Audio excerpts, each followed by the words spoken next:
भोक्तृ इच्छा विवक्षा, ये आचार्य इस प्रकार विवक्षा करते हैं।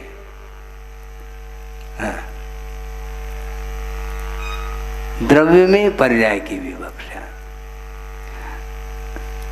जैसे संसारिणो मुक्ताश्च, संसारी और मुक्त जीव के दो भेद किए हैं। और जो संसारी जीव है उसको किस रूप में स्वीकार कर रहे हैं? नारकी के रूप में स्वीकार करें। तो नारकी या जीव है क्या? पर्याय है। किंतु नारकी, किंतु उस पर्याय गौण हो जाता है, जीव के रूप में स्वीकार करते हैं हम। जीव के रक्षा करो, जीव तो दिखाई नहीं देता महाराज, तो चींटी क्या है? जीव है। ये पर्याय होते हुए भी उसको जीव के रूप में स्वीकार कर रहे हैं। ये व्यवहार में इस प्रकार कथन करने में आता है। जैसे अंतराय हो गया, क्या आ गया? बाल आ गया? नहीं, जीव आ गया। जीव आ गया मतलब अब क्या करोगे? समस्या खड़ी हो गई है। अंजलि में जीव आया महाराज, तो जीव का अर्थ क्या? जीव द्रव्य आया ऐसा लेंगे? नहीं, क्या आ गई फिर? चींटी, उसको भी जीव के रूप में स्वीकार कर रहे हैं। विकलत्रय को भी जीव के रूप में स्वीकार कर रहे हैं। पृथ्वी जल अग्नि वायु, इनको भी जीव के रूप में स्वीकार कर, जीव के पर्याय होते हुए भी उसको व्यवहार में, चलन में उसको द्रव्य के रूप में स्वीकार किया जाता है। रहता नहीं इसलिए, किंतु जब सिद्धांत की दृष्टि से अथवा द्रव्य की व्यवस्था की दृष्टि से जब कथन करते हैं, उस समय परमाणु को हम पर्याय के रूप में ही स्वीकार करते हैं, क्योंकि वह पर्याय द्रव्य के आश्रित है। तो वह पर्याय, परमाणु रूप जो पर्याय है, वह किस द्रव्य के आश्रित है? तो पुद्गल द्रव्य के आश्रित है। क्योंकि पुद्गल द्रव्य ही पूरण और गलन करता है, उसके माध्यम से पर्याय भिन्न भिन्न उत्पन्न होती हैं। ऐसा इसका अर्थ है। बहुत अच्छा है। ये हो गया। तो पुद्गलत पे ना अविनश्वरत्वात् परमाणु अपि नित्य, परमाणु को नित्य के रूप में स्वीकार किया। क्योंकि द्रव्यार्थक नहीं की विवक्षा से उस पर्याय को नित्य के रूप में स्वीकार किया। क्योंकि परमाणु की अब और कोई भी अवस्था नहीं होगी, है? नष्ट नहीं हो सकता वो परमाणु। हाँ, किसी अपेक्षा से कह दो तो बात अलग है। यदि वह परमाणु अन्य परमाणु के साथ संगठित हो जाए तो परमाणु मिट करके वह स्कंद के रूप में उत्पन्न हो गया, ये कहना अलग वस्तु। किंतु स्वतंत्र रूप से जो परमाणु है उसका विनाश संभव नहीं है। वह स्वयं परमाणु पर्याय हो करके भी वह अविभागी है, इसलिए उसका विनाश संभव नहीं, ऐसा कहा। इसलिए उसको सत्सदो अर्थात शाश्वत है, ऐसा कहा है। असद हो, वह अशब्द रूप है, यानी शब्द रूप जो पर्याय है वह परमाणु की पर्याय नहीं, किंतु स्कंद की पर्याय है। शब्द, बंद, सूक्ष्म, स्थूल, संस्थान, भेद, तमच्छाया, तपोद्योत, वंतश्च। यह कौन है? ये पुद्गल, इस वाला भी पुद्गल है। एक तो प्रथम इसके पूर्व का सूत्र आया है, स्पर्श रस गंध वर्ण वंत पुद्गलाः। स्पर्श रस गंध वर्ण वाला पुद्गल द्रव्य है। और किस वाला है? तो शब्दादि वाला भी पुद्गल द्रव्य है, ऐसा कहा। किंतु ये पर्याय की विवक्षा से इस वाला है, वाला जहाँ पर भी प्रयोग आता है वहाँ पर द्रव्य को ही सूचित किया जाता है, पर्याय को सूचित नहीं किया जा सकता है। स्पर्श रस गंध वर्ण ये अपने आप में गुण हैं। इन गुणों वाला जो होता है पदार्थ, उसका नाम पुद्गल है। और इसी प्रकार शब्दादि मान जो होता है वह भी पुद्गल है। और ये शब्दादि जो हैं ये अपने आप में उस पुद्गल की वैभाविक पर्यायें कहलाती हैं। यह स्वयं परमाणु शब्द रूप नहीं है। शुद्ध जीवास्तिकाय निश्चयेन स्वसंवेदन ज्ञान विषय अपि शब्द विषय शब्द रूपो वा न भूति इति अशब्दः।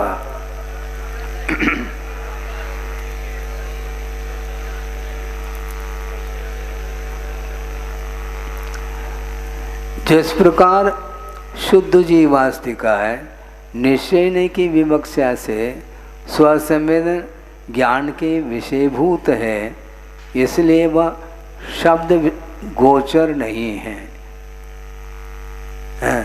शब्द विषय शब्द रूपो वा न भवति, वह शब्दात्मक नहीं है। कौन? जीव द्रव्य। जिस प्रकार उसी प्रकार परमाणुरपि शक्ति रूपेण शब्द कारणभूत अपि व्यक्ति रूपेण शब्द पर्याय रूपो न भवति इति अशब्दः।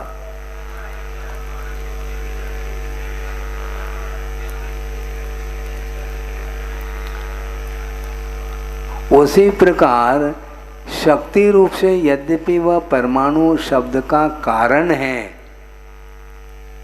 क्योंकि वह स्वयं शब्द ही जब वह स्कंद के रूप में परिणमन होगा तो भाषा वर्णना के रूप में उसका परिणमन हो जाएगा, तो वह शब्द के लिए कारणभूत ठहर जाता है। किंतु व्यक्ति रूप से तो वह शब्द के पर्याय रूप नहीं है।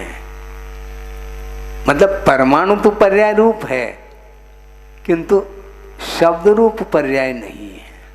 हाँ, नहीं, इसलिए हम कहना चाहते हैं कि क्योंकि यह परमाणु अपने आप में स्पर्श रस गंध वर्ण वाला तो है, किंतु यह परमाणु जिसके आश्रित रहता है वह पुद्गल माना जाता है। क्योंकि यह परमाणु, इन्होंने स्पष्ट कहा ना, शब्द पर्याय रूपो न भवति। हाँ, इसलिए ये परमाणु पर्याय रूप तो है किंतु शब्द रूप पर्याय नहीं है, किंतु यह स्वाभाविक पर्याय है।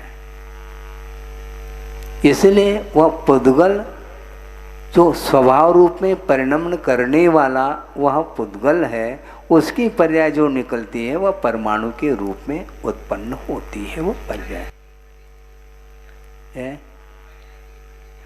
पर्याय के प्रदेश है, ये सिद्ध कुछ भी नहीं होता। व्यवहार में आप कुछ भी कह दो, हाँ, ये अलग वस्तु। अभी जैसे अभी कहा था चींटी को भी हमने जीव कहा, इसी प्रकार इस परमाणु को भी आप पुद्गल कह करके चल सकते हैं व्यवहार की दृष्टि से, किंतु वस्तुतः वह पर्याय है। हाँ, अब देखो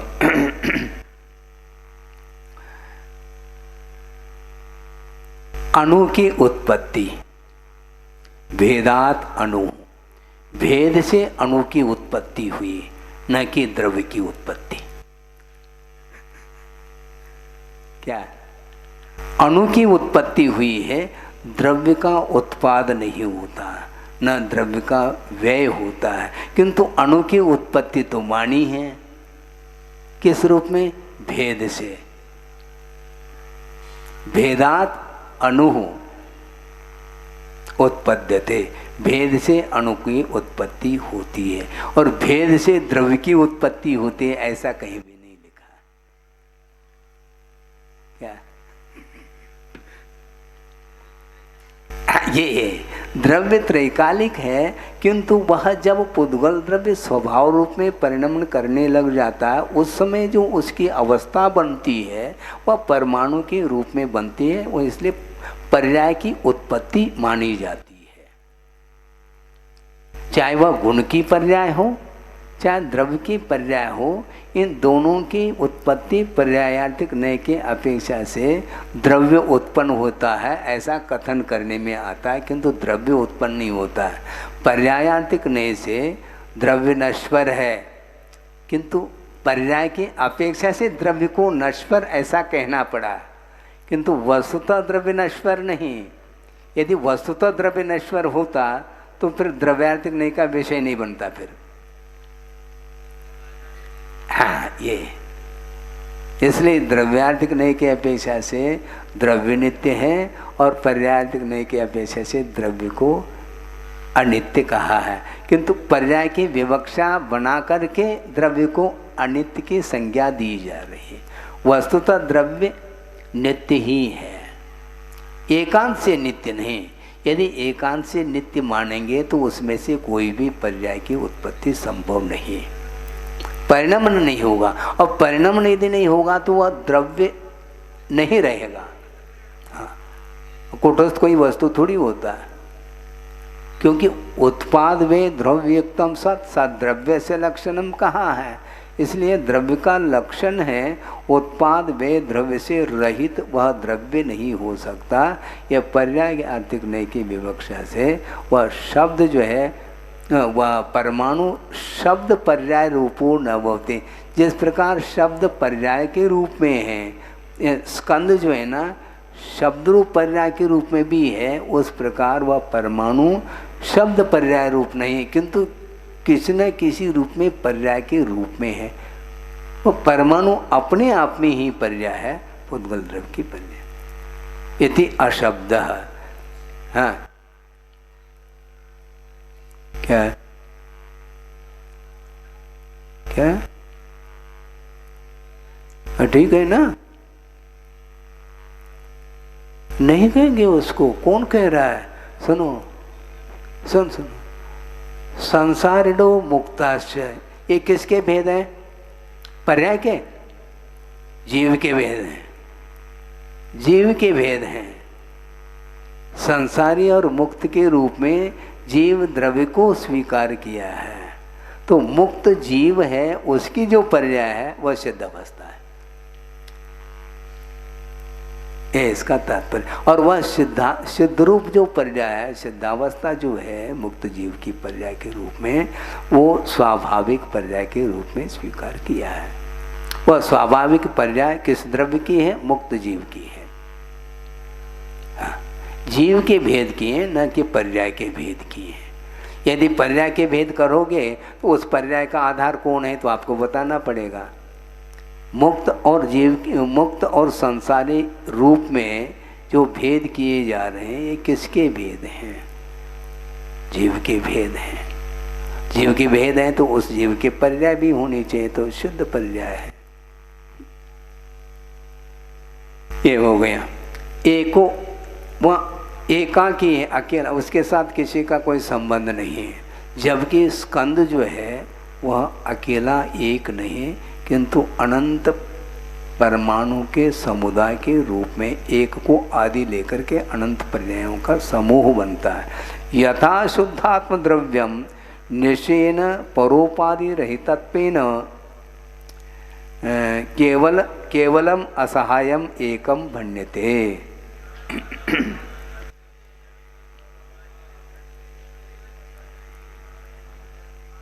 जिस प्रकार शुद्धात्म द्रव्य ले रहे हैं, निश्चय से दूसरे की उपाधि से रहित होने से वह केवल अर्थात असहाय है, यानी उसके लिए दूसरे की सहायता लेने की आवश्यकता नहीं पड़ती, वह एक कहलाता है। उसी प्रकार परमाणु द्रव्यम अपि, अब देखो परमाणु को द्रव्य के रूप में ले रहे हैं, ये कथन करने की। परमाणु द्रव्यम का अर्थ परमाणु रूप जो द्रव्य है, यानी परमाणु अवस्था में जो द्रव्य की परिणति है उसको लेकर के चल, ये कथन इसी ढंग से होगा। किंतु परमाणु वस्तुतः वह द्रव्य नहीं, किंतु हाँ ये वो इकाई क्या है? वो हाँ, वो किस रूप में? पर्याय के रूप में इकाई उसकी होती है। हाँ, वह परमाणु जो द्रव्य है वह भी व्यनुकादि परोपाधि रहितत्वात् केवलम असहायम एकम भवति एक प्रदेशत्वात् वा।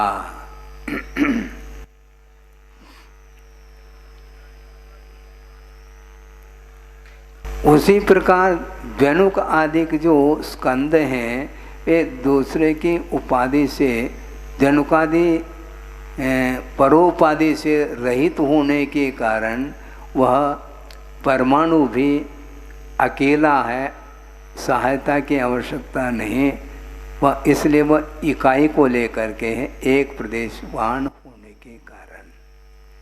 अविभागी यथा परमात्म द्रव्यम निश्चयेन लोकाकाश प्रमित असंख्य प्रदेशम अपि विवक्षित अखंड एक द्रव्यत्वेन भागा भावात अविभागी।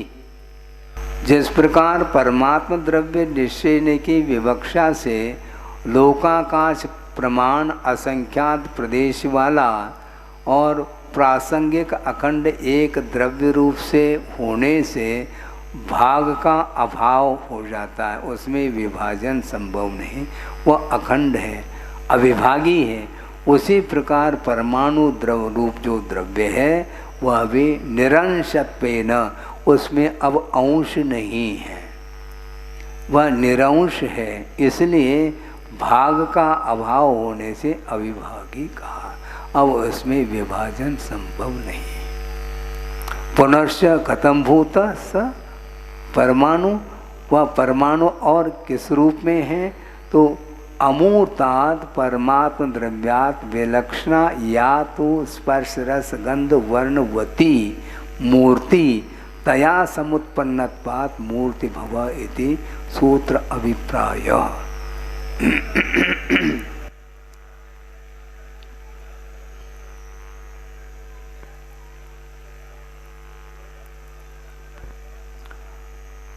जो अमूर्त परमात्म द्रव्य है उससे ठीक विलक्षण वाली जो स्पर्श रस गंध वर्ण वाली मूर्ति है, उससे वह उत्पन्न होने के कारण मूर्ति भवः, ऐसा इस सूत्र का अभिप्राय है।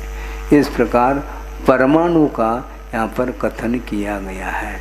इसलिए परमाणु को यदि हम ध्यान का विषय बनाते हैं तो निश्चित रूप से उसके माध्यम से रागादिक भाव उत्पन्न नहीं हो सकते हैं।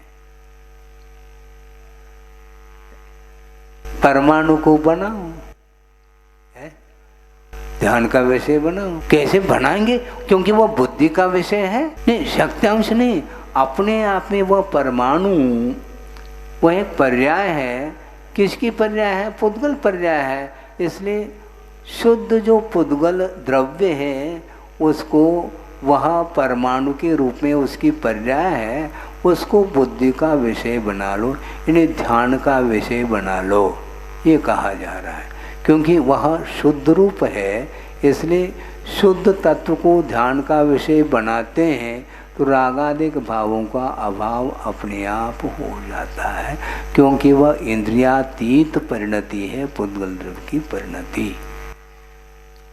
ये इसका अर्थ है। क्योंकि कोई भी हम मूर्तिमान द्रव्य का आलम्बन लेकर के ध्यान करते हैं प्रारंभिक अवस्था में, तो निश्चित रूप से अपना उपयोग चलायमान हो सकता है और उससे प्रभावित हो सकता है, इसलिए उसका आलंबन नहीं लेना चाहिए। हाँ,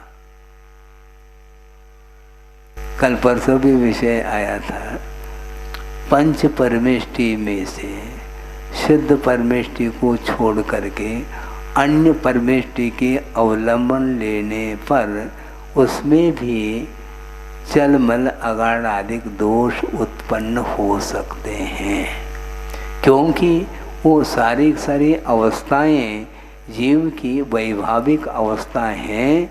इसलिए वह शरीरातीत अवस्था नहीं होने के कारण जीव की ओर उपयोग कम जाता है और उसकी जो परिणति है, शरीराश्रित जो परिणति, उस ओर ही दृष्टि जाती है और उसके कारण वह राग द्वेषादिक भाव के लिए वह निमित्त बन सकता है।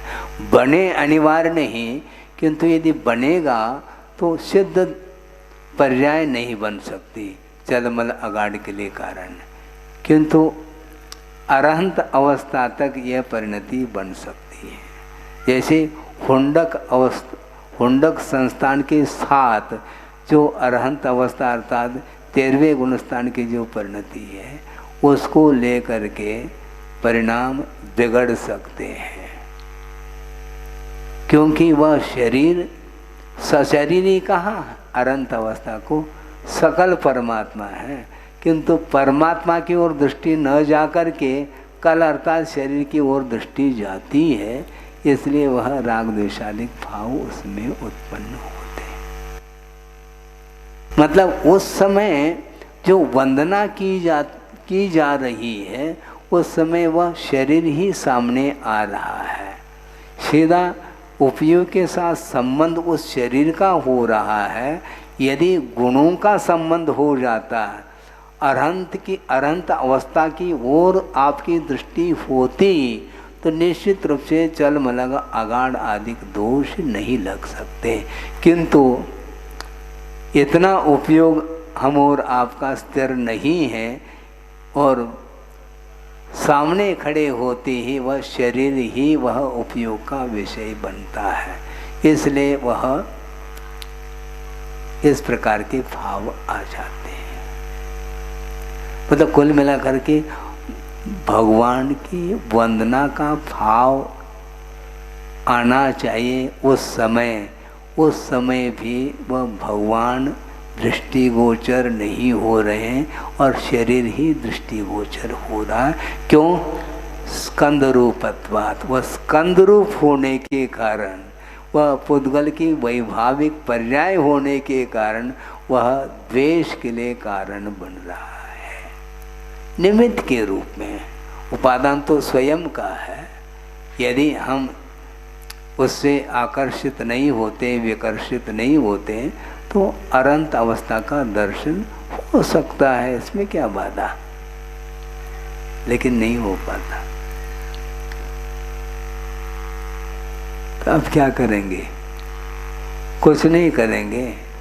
जो मनोज्ञ है उस प्रतिमा के सामने, उस बिंब के सामने हम बैठेंगे, और हमारा उपयोग लग रहा है तो बिंब में नहीं लग रहा है, किंतु मनोज्ञ बिंब में उपयोग लग रहा है। बिंब में उपयोग लगना चाहिए ना। उस जनबिंब से भी अपना शरीर और मनोज्ञ है क्या? यदि मनोज्ञ है तो अपने आप की वंदना कर लो। फिर क्यों नहीं करते हो? अपने आप की वंदना कर लो। फिर भगवान के सामने क्यों जा रहे हो? इसका अर्थ भगवान ये शरीर से भी वो ऊपर उठ चुके हैं, इसलिए उसकी वंदना हमें करनी। जो ऊपर ही उठ चुके हैं तो शरीर को गौण करो और गुणों की ओर दृष्टिपात करो। गुणानुवाद होता है। जीवगत जो गुण प्रकट हुए हैं, स्वाभाविक गुण, उन गुणों की ओर दृष्टि हो तो उस समय वह वंदना सही मानी जाती है, नहीं है तो उसमें दोष लग जाते हैं। अब और क्या आएगा?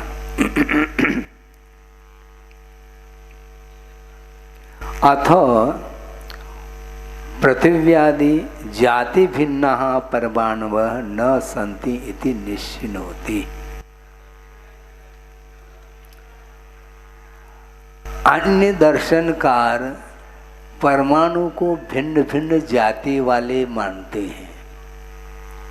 उनकी ये मान्यता है कि पृथ्वी के रूप में परिणमन करने वाले परमाणु भिन्न हैं, जल के रूप में परिणमन करने वाले परमाणु भिन्न हैं, अग्नि के रूप में परिणमन करने वाले परमाणु भिन्न हैं, वायु के रूप में परिणमन करने वाले परमाणु भिन्न हैं। इन चारों को धातु की संज्ञा दी गई है। ये धातु चतुष्क माने जाते हैं। इस रूप में परिणमन करने वाले जो परमाणु हैं वे भिन्न भिन्न भिन्न जाति वाले हैं, ऐसी उनकी मान्यता है। किंतु जैन दर्शनकार ये कहना चाहते हैं पृथ्वी आदि जाति से भिन्न परमाणु नहीं होते हैं। इस प्रकार इस गाथा में निश्चय किया जा रहा है। आदेश मत मुत्तो धादु चदुकस कारणम जोदु सोने वो परमाणु परिणाम गुणो स्वयं सद्दो।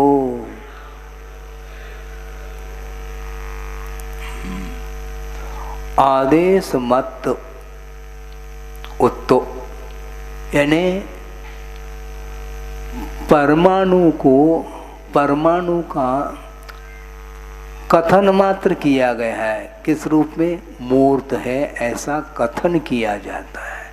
वह अमूर्त रूप में दिखाई नहीं देता परमाणु, किंतु आदेश मात्रम मूर्तः, परमाणु को आदेश अर्थात कथन के अपेक्षा से मूर्तिक कहा।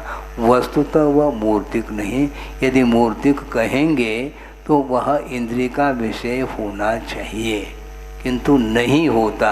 ये बात अलग है, वह स्वयं कालांतर में जाकर के स्कंद के रूप में परिणम कर जाए तो उसमें मूर्तिपना व्यक्त हो सकती है, किंतु वह कथन के अपेक्षा से उसको मूर्त ऐसा कहा है। तो वो केवल ज्ञानी कथन थोड़ी करते हैं। केवल ज्ञानी वस्तु तत्व का प्ररूपण थोड़ी करते हैं। केवल ज्ञान के माध्यम से पदार्थ को जाना जाता है, वह ज्ञान का विषय बन रहा है, न कि वह ज्ञान प्ररूपणा का विषय है। प्ररूपणा यदि होगी तो मात्र श्रुत ज्ञान के द्वारा ही प्ररूपणा संभव है।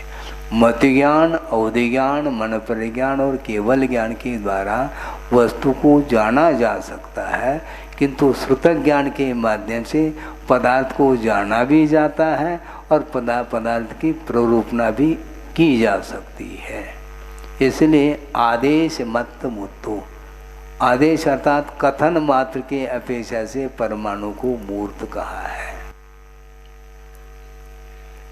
लेकिन न दृश्यते, देखने में, क्योंकि जो देखने में आ जाए उसको मूर्त संज्ञा है। जब कर्म वर्णाएं तक देखने में नहीं आ रही हैं, द्वैनुकादिक स्कंद भी देखने में नहीं आ रहे हैं, तो ऐसी स्थिति में वह परमाणु, वह मूर्तिक कैसा हो सकता है? वह परिणमन के अपेक्षा से भावी नैगमनमयापेक्षया अयम परमाणु मूर्तिकः, स्वरूप से मूर्त होते हुए भी वह न दृश्यते चक्षुषा, चक्षु के माध्यम से परमाणु देखने में नहीं आती, इसलिए उसको मूर्त जो कहा गया है वह आदेश मत मुत्तो, आदेश का अर्थ कथन लिया है। धातु चतुष्क कारणम, धातु चतुष्क वह कारण है, यानी पृथ्वी जल अग्नि वायु के रूप में जो स्कंद हैं उनके लिए यह परमाणु कारण सिद्ध हो रहा है, किंतु स्वयं वह धातु चतुष्क रूप नहीं है। जो दो सो नेवो परमाणु, उसको परमाणु के रूप में जानो। परिणाम गुणो स्वयं सद्धो, वह स्वयं अशब्द है, शब्द से रहित है, ऐसा उसको परिणमन स्वभाव वाला है ऐसा मानो। खोल रहे हैं टीकाकार।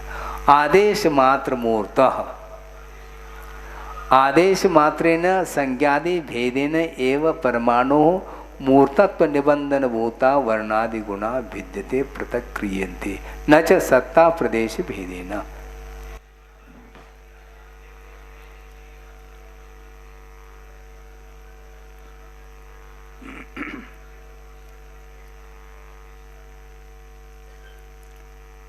परमाणु को आदेश मात्र की अपेक्षा से मूर्त कहा।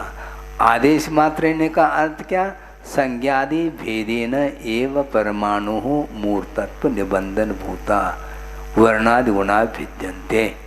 तो आदेश मात्र अर्थात कथन मात्र के अपेक्षा से, संज्ञा आदि के भेद के अपेक्षा से परमाणु की मूर्तता, मूर्तता के लिए कारणभूत वर्णादिक गुण जो है भेद को प्राप्त हो जाते हैं परमाणु के।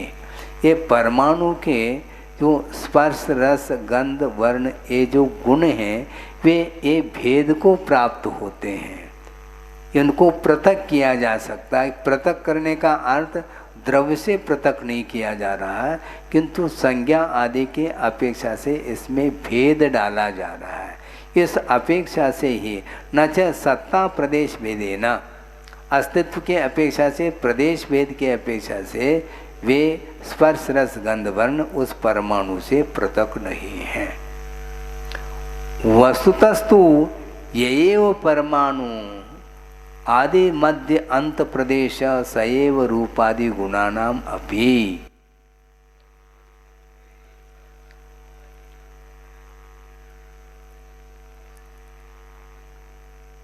वस्तुतः जो परमाणु है उसकी आदि मध्य और अंत जो प्रदेश है वह सएव, वह परमाणु ही है। यानी परमाणु की आदि मध्य और अंत ये भिन्न भिन्न नहीं है, वह स्वयं परमाणु ही वह आदि रूप में है, मध्य रूप में है और अंत रूप में है, उसमें भेद भिन्नता नहीं।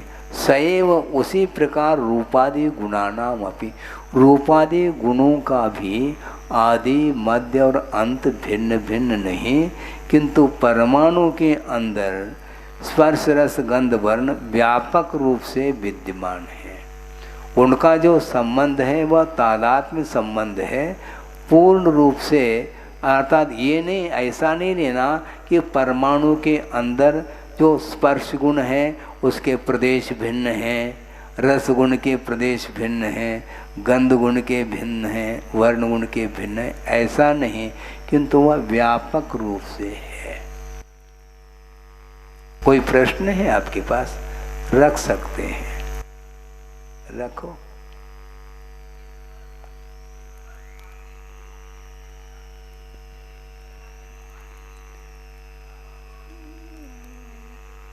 इसलिए भेद बनता है स्पर्श रस गंध वर्ण, ये संज्ञा की अपेक्षा से भेद भिन्नता।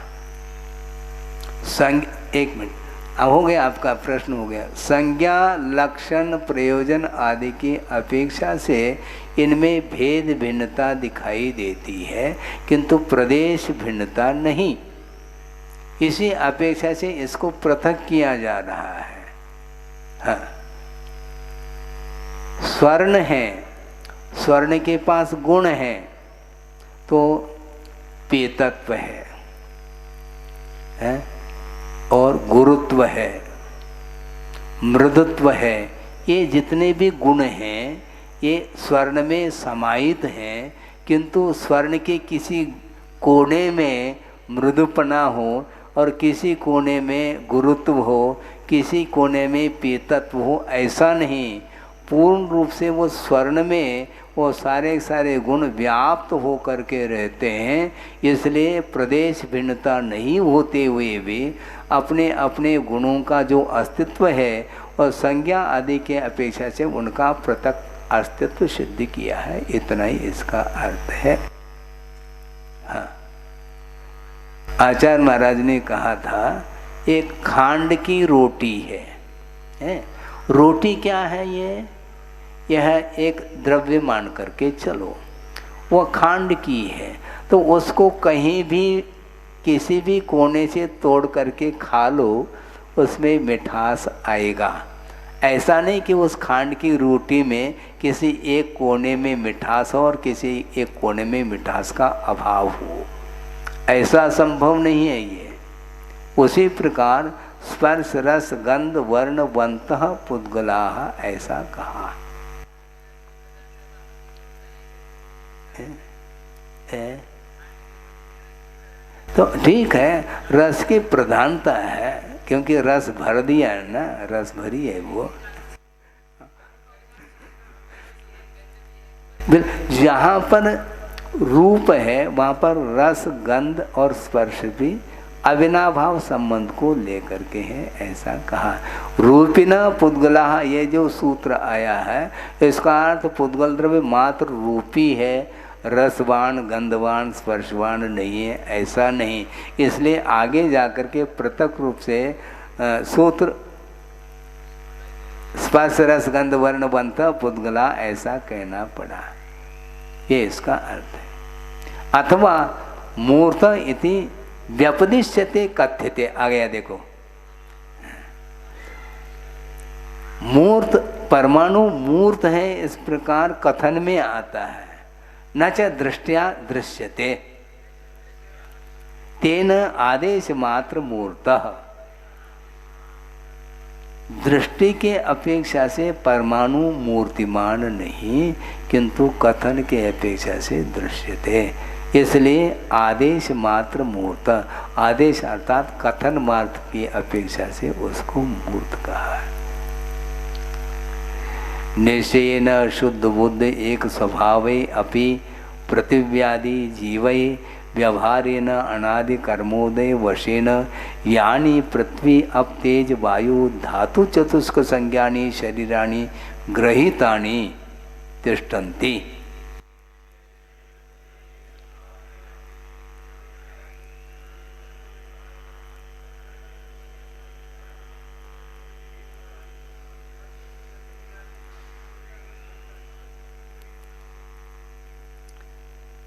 जीव जो है निश्चय की विवक्षा से शुद्ध बुद्ध एक स्वभाव वाला है, फिर भी व्यवहारने के अपेक्षा से अनादि कर्म बंध की वजह से वह पृथ्वी कायिक, जल कायिक, अग्नि कायिक, वायु कायिक आदि के रूप में हैं। और ऐसे इन चारों प्रकार के जो स्थावर हैं जीव, उनके द्वारा पृथ्वी आप तेज वायु धातु चतुष्क नामक जो शरीर हैं उन शरीरों को ग्रहण किया गया है, ऐसा कहा।